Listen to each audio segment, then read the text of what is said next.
Hello, and welcome to another episode of the Classical Republican. Today, we are going to be talking about James Harrington's The Commonwealth of Oceana.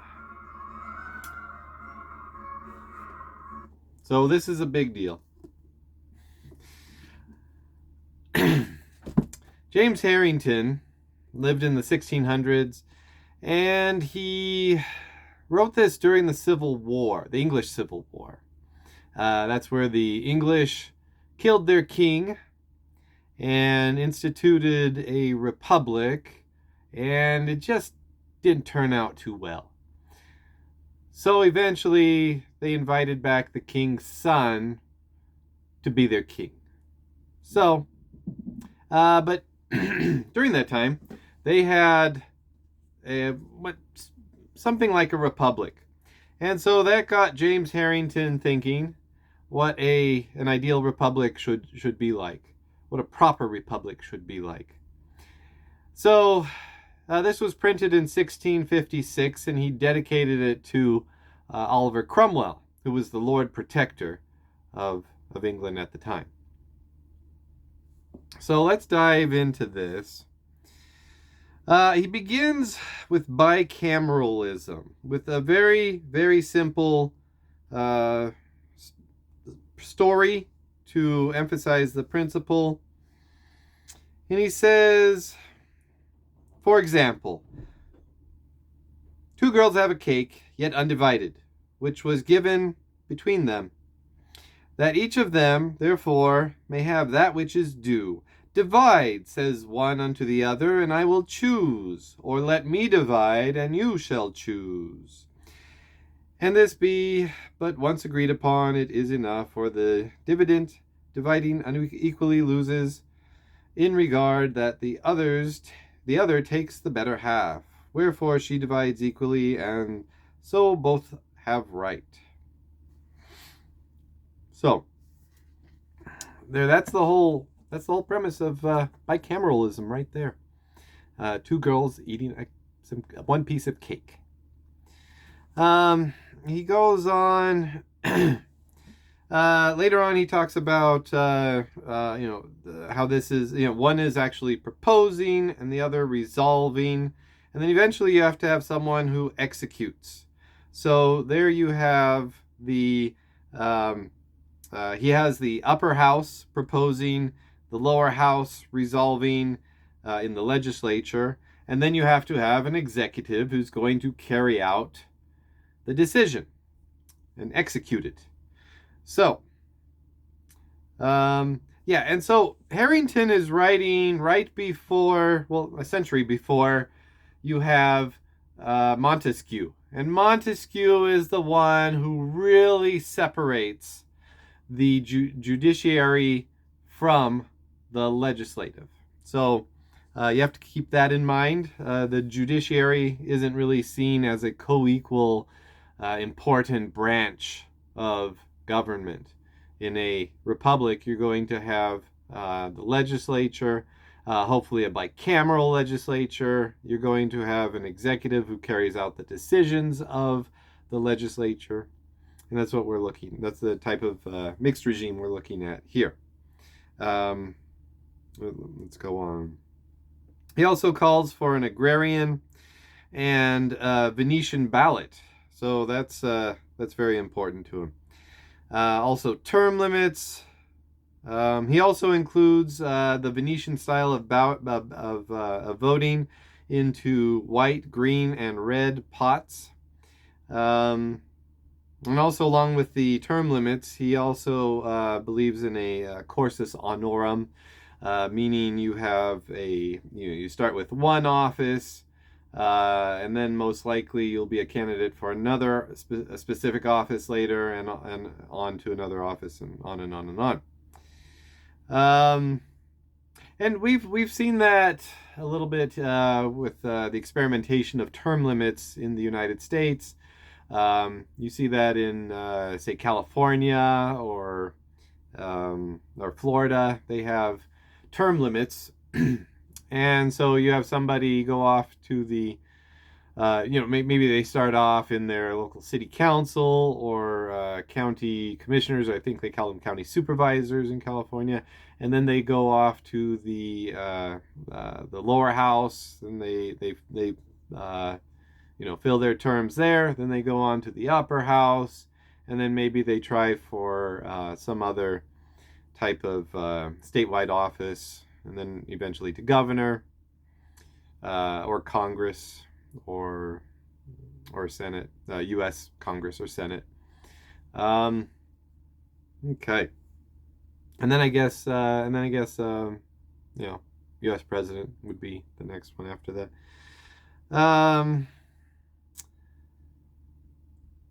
He uses the term Commonwealth rather than Republic. He uses Republic one time in his writing.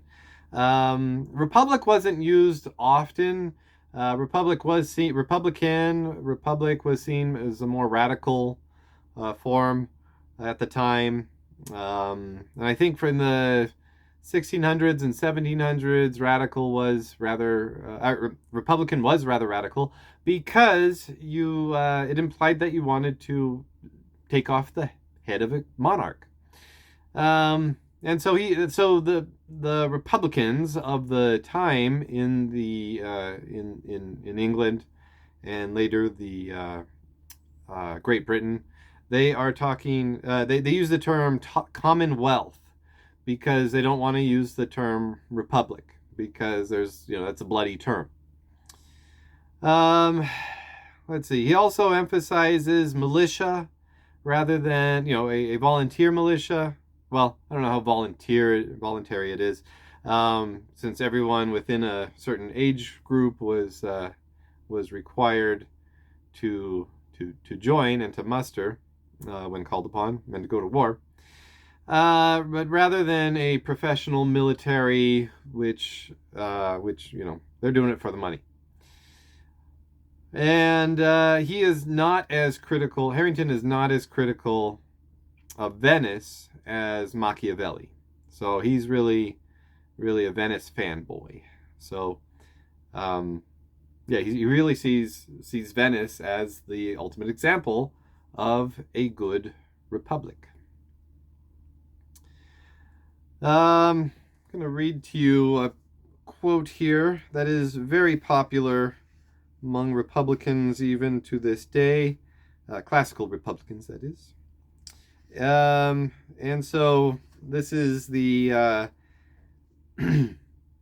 guess you could say it's anti-classical liberal, because he's criticizing the one who started classical liberalism, and that is Hobbes, Thomas Hobbes. And so he quotes Thomas Hobbes here. He talks about Hobbes a lot. He refers to him as Leviathan when he's referring to him. Let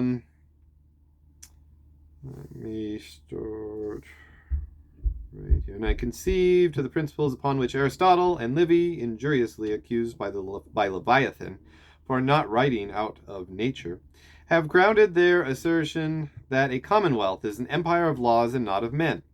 So we hear that that phrase, empire of laws and not of men. I believe he got that from Machiavelli. But he also writes very favorably about Machiavelli. Machiavelli is kind of his guiding philosopher through this book, but he disagrees with him on his critique of Venice.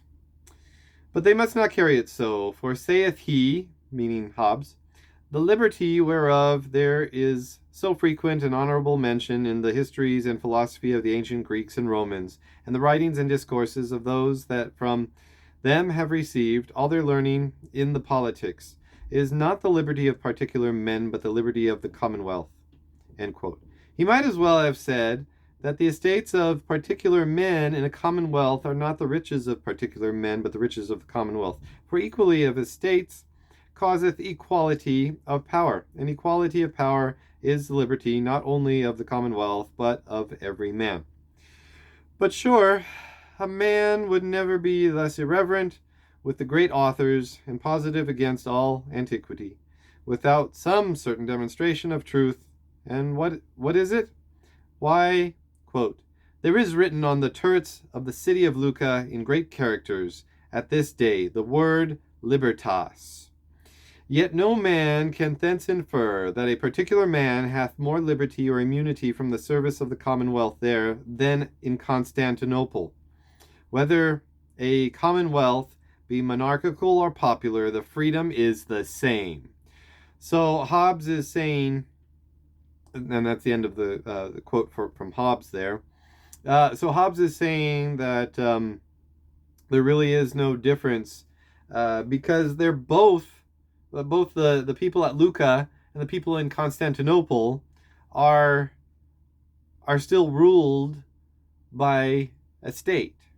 And a state is going to have laws, and laws are going to interfere with your freedom. So you don't have freedom if you live in a state. You must have order. You can only have order. And good order means a good state. And that's the thesis of Hobbes in his Leviathan. Then Harrington goes on to counter this argument. The mountain hath brought forth, and we have a little equivocation. For to say that a Lucchese hath no more liberty or immunity from the laws of Lucca than a Turk hath from those of Constantinople, and to say that a Lucchese hath no more liberty or immunity by the laws of Lucca than a Turk hath by those of Constantinople, are pretty different speeches. I think because Constantinople, you have, it's an empire, you have the Sultan, and he has arbitrary power over everything. In Lucca, at this time you had a republic, and so people got to elect the leaders in a fashion. People got to had a lot of say in the laws that were made. He goes on to say, the first may be said of all governments alike, the second scarce of any two. Much less of these, seeing it is known that whereas the greatest bashaw is a tenant, as well of his head as of his estate, at the will of his lord, the meanest Lucchese that hath land is a freeholder of both, and not to be controlled by the law, and that framed by every private man unto no other end, or they may think themselves, than to protect the liberty of every private man, which by that means comes to be the liberty of the Commonwealth. Okay, so he's arguing for positive liberty, because even the greatest noble in the Ottoman Empire at that time, still has to bow to the Sultan of the Ottoman Empire, and you don't, and has to follow his will. And in Lucca, if you have just a small plot of land because of property qualifications, then you're considered a freeholder, and you're able to participate in the political system without having to bow to any superior or to follow their arbitrary will, because you're going to be a part of the making of laws. And so, you have to follow those laws, but those are laws that you had a part in. And that is what differentiates republicanism from all other orders. That positive liberty. Okay, so let's go on. Here we have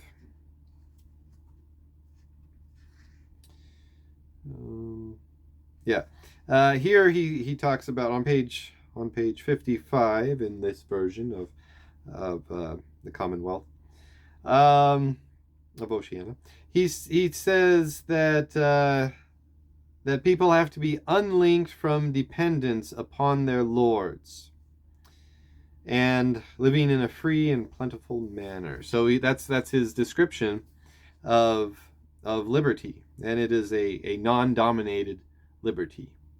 you're still going to be interfered with by laws. Laws are going to interfere with your ability to just go about your day. And so interference is not something to be avoided, but domination is. We go on to page 71, and here he introduces gets into a little bit more of the mixture of his regime. He says, wherefore every commonwealth in her place, having been opened by her due method, that is, first by the people, secondly by the Senate, and third by the magistracy. And so he's talking about the executive there. And like I said before, there's he does have a judiciary. There are judges, but it's not like a co-equal branch of government. On page 82, he mentions the liberty of conscience, and so religion is a very but freedom of religion. Although he is very much a person of his day, he doesn't really like Catholics, and Jews are kind of a funny sort. He does actually say that the Jews should be allowed to go and colonize Ireland. So there's some giving them a Jewish homeland. So that's kind of enlightened for this period of time.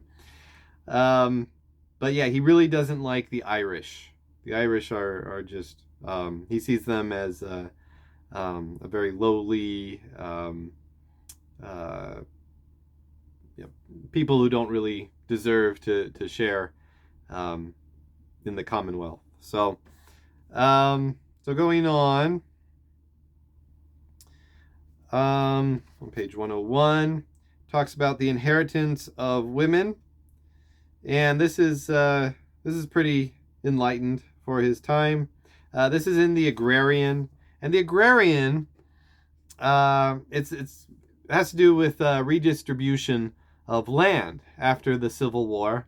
Everything is there's a lot of chaos, and to reorder it and to bring people into the political system on equal standing, he pulls a Lycurgus and gives equal lots of land to everybody. The number he comes up with is 2,000 pounds a year. So land that's able to produce 2,000 pounds a year. And I think that's pretty wise. Rather than we've had land distribution in the United States and at certain times, going out west, and we say like, oh, you should have a number of acres, but a number of acres the number of acres. Say you get 40 acres in, say, the eastern United States, and you go out west and you get 40 acres there, you're going to get a lot more produce from the 40 acres in the eastern United States. And so, I think this is a much wiser formula for land distribution. Okay, and then he also... let's see. So there's inheritance for children, and then also inheritance for women, and so that's a rather enlightened thing at this time. Let's see. Going on to page 114, and that is the 14th order, and that's the ballot of Venice. And so he says that the ballot of Venice will be used for all elections, and that is it's slightly altered for the Commonwealth of Oceana, but still you're using the balls, gold and silver. Gold, you are chosen to go on a committee, a nomination committee, the nominating committee, and then you go. And then there's 4 nominating committees, and they use so then the nominating committees put up their candidates. These nominating committees were selected by random, and then everyone is able to vote for whichever of the 4 candidates they please. Let's see. We go. On page 118, we have the explanation of the legislature. And so you're going to have a Senate. And it talks about how they are elected. It's a Senate of 300. And then you're going to have what he calls the prerogative tribe. And the prerogative tribe is like the House of Representatives, and I believe it's 1,080. So yeah, it's a big number. It's a big number, and so I think when people say that the House of Representatives in the United States cannot be expanded because it would just be so unwieldy. I disagree with that. I think it could be expanded. The Venetian Grand Council had at one time 3,000 members, and today you have the the Southern Baptist Assembly, and they have 17,000 people who are representing different portions of that church, and they use parliamentary procedure. It's over a few days, and they're able to make motions and to give speeches and pass resolutions. So yeah, I really don't think that's a good argument. That's saying that expanding the lower house to 1,000 or 2,000 or 3,000 would be so unwieldy you could never get anything done. But Harrington does believe that it would be somewhat difficult, and so there's not a lot of deliberation allowed. And so what's going on here is the Senate is proposing. The Senate goes to the Senate after they pass a measure. They send people to speak for and against the issue, and then they send those people to the prerogative tribe, and they speak in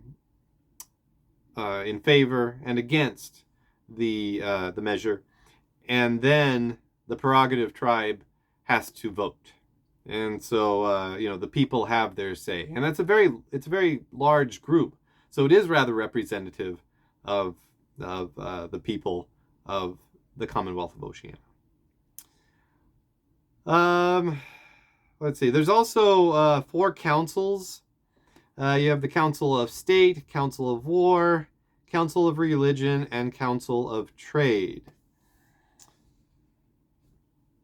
And those are standing committees that are always able to meet, and they have various responsibilities and are able to take issues to the Senate. There's also a dictator, and he doesn't really get into the dictator. It's mentioned a lot, but the dictator is not necessarily one person. It's the Council of War plus 9 knights, and they only serve for 3 months. So there is somewhat of a similarity to the dictator, the Roman dictator, who was given imperium for 6 months and then faced a review after his term. So that's very similar. Yeah, but the dictator comes about when there is a national emergency, and they need a very small group of people to make things move fast, and they're given a lot of power. But then they only serve 3 months, and then the Senate can have their say about their conduct. Let's see. As far as voting in the Senate, it's also very similar to Venice. Yeah. Oh, so the lower house, the prerogative tribe, is 1,050. I think I gave another number earlier, but it's 1,050. And you have all these rotations, like you have 3 regions, and they're overlapping with 3-year terms, kind of like what we have in the United States Senate. We have, let's see, so every 2 years, a third of the Senate is up for re-election. And then there's a speech given, because he has... the way this book is made up is that you have these orders given, and then you have these speeches for and against the order, and he has this speech given. It's just him talking, it's him writing it, but it's a very strong anti-majoritarian speech, and so again he's very very pro mixed regime, very pro separation of powers, very pro checks and balances. And so, he does not believe that the majority should always have whatever they want. And that's something that is very Republican, classically Republican.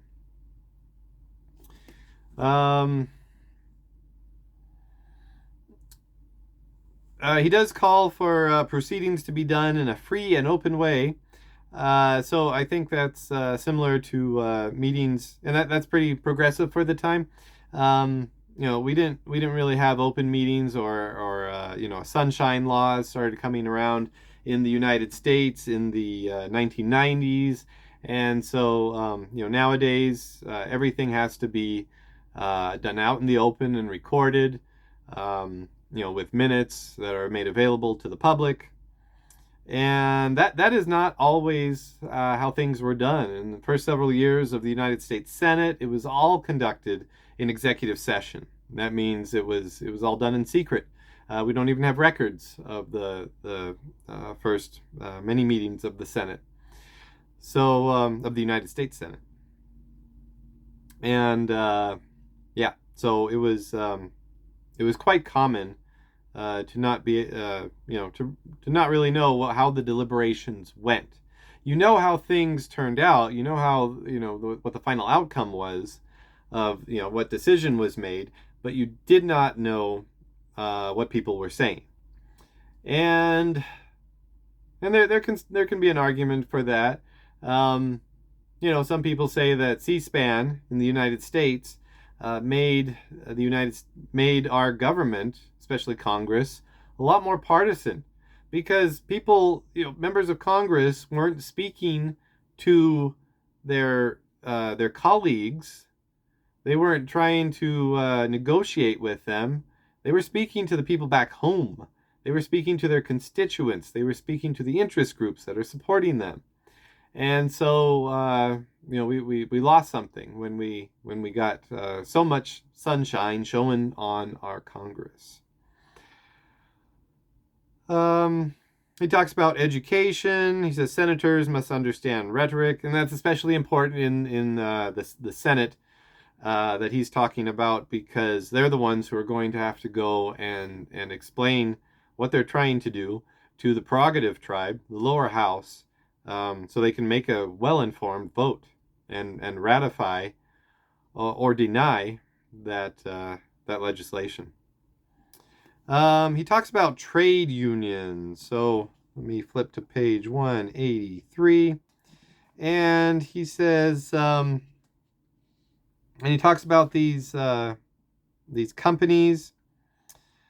And the companies, where is it? So these companies are made up of groups who are in the same trade, and they help to manage and regulate their respective trades and mysteries. And so there's going to be product quality control and a lot of order provided at the lower levels.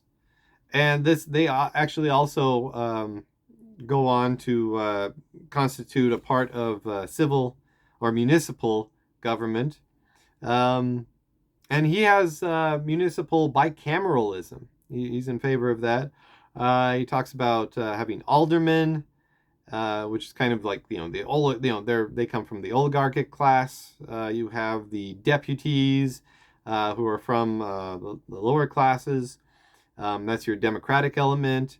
And then you have a Lord Mayor, who's kind of the monarch, and he is the president of the Court of Aldermen. So, I'm going to do a video later on municipal bicameralism.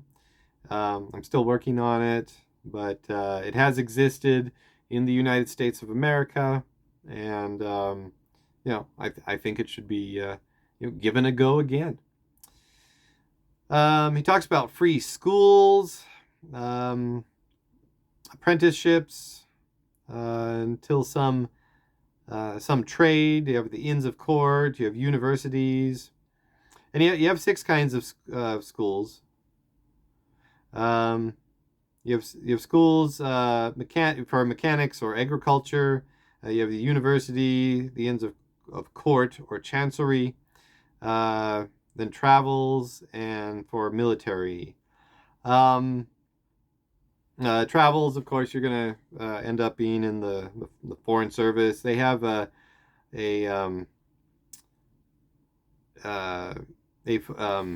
rotation of ambassadors going from country to country to country, and then they come back and sit in the Senate. One thing I thought was interesting is they have quorums of councils of provinces, where they have the quorum, meaning what they have to have, how many members they have to have in order to have a large enough group to hold a meeting, is 2/3. Okay, that's pretty high. But he says during times of sickness, it should only be 1/3. Okay, and that's pretty low. Usually in the United States of America, you have quorums of half. You have to have 50% of your members there in order to conduct business. I was a part of the Salvation Army Advisory Board once, and in their bylaws, and this is legitimate. If it's in their bylaws, then you can have a different amount for a quorum, and they had 1/3. And so that was, it was required to have 1/3 to be able to conduct business. He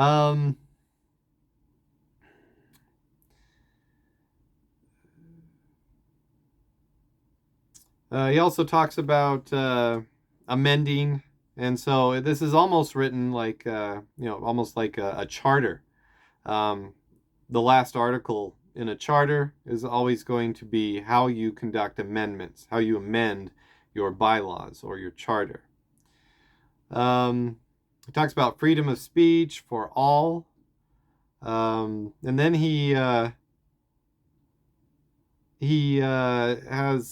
ends the book gets close to ending here, but he ends with a story. And it's the story of Timoleon. And it says, I'll read it here for you.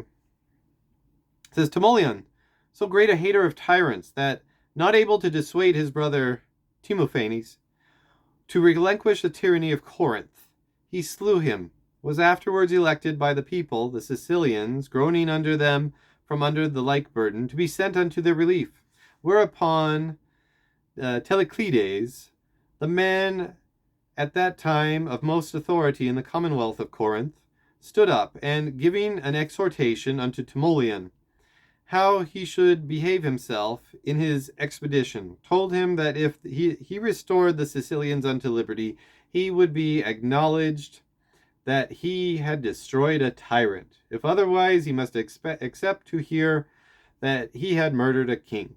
Timoleon, taking his leave with a very small provision for so great a design, pursued it with a courage not inferior to, and a felicity beyond any that had been known unto that day in mortal flesh, having in the space of 8 years utterly rooted out of all Sicily those weeds of tyranny, through the destruction whereof men fled in such abundance from their native country that whole cities were left desolate, and brought it unto such a pass that others, through the fame of his virtues and the excellency of the soil, flocked as fast from all quarters unto it as to the garden of the world, while he, being presented by the people of Syracuse with his townhouse and his country retreat, the sweetest places in either, lived with his wife and children a most quiet, happy, and holy life, for he attributed no part of his success unto himself, but all unto the blessing and providence of the gods. As he passed his time in this manner, admired and honored by mankind, Lephistius, an envious demagogue, going to summon him upon some pretense or other to answer for himself before the assembly, the people fell into such a mutiny as could not be appeased but by Timoleon, who, understanding the matter, reproved them by repeating the pains and travail which he had gone through, unto no other end than that every man might have the free use of the laws.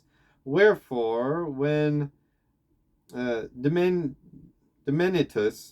another demagogue, had brought the same design about again, and blamed him impertinently unto the people for things which he did when he was general, Timoleon answered nothing, but, raising up his hands, gave the gods thanks for their return unto his frequent prayers, that he might but live to see the Syracusans so free that they might question whom they pleased. Not long after, being old, through some natural imperfection he fell blind, but the Syracusans, by their perpetual visits, held him, though he could not see, the greatest object. If there arrived strangers, they brought them to see this sight. Whatever came in debate at the assembly, if it were of small consequence, they determined it themselves, but if of importance, they always sent for Timoleon, who, being brought by his servants in a chair, and set in the middle of the theatre, there ever followed a great shout, after which some time was allowed for the benedictions of the people, and then the matter proposed, when Timoleon had spoken of it, was put to the suffrage, which given, his servants bore him back in his chair, accompanied by the people, clapping their hands and making all expressions of joy and applause, till, leaving him at his house, they returned unto the dispatch of their business. And this was the life of Timoleon till he died of age and dropped like a mature fruit, while the eyes of the people were as the showers of autumn. Okay, so there he's talking about he's giving the example of a true Republican, but also a legislator, a lawgiver, someone who is giving, and this is something that Machiavelli talked about, that when you are founding a republic, it should be one person, but then after that, it is to be a you're supposed to have the institutions set up. You're supposed to have the people participating, and that type of thing. And so this has been my summary and some analysis of Harrington's The Commonwealth of Oceana. I hope you like it. Go ahead and read it. You can read it online, or you can listen to my audiobook in the playlist. So that's all set up, ready to go. And long live the Republic.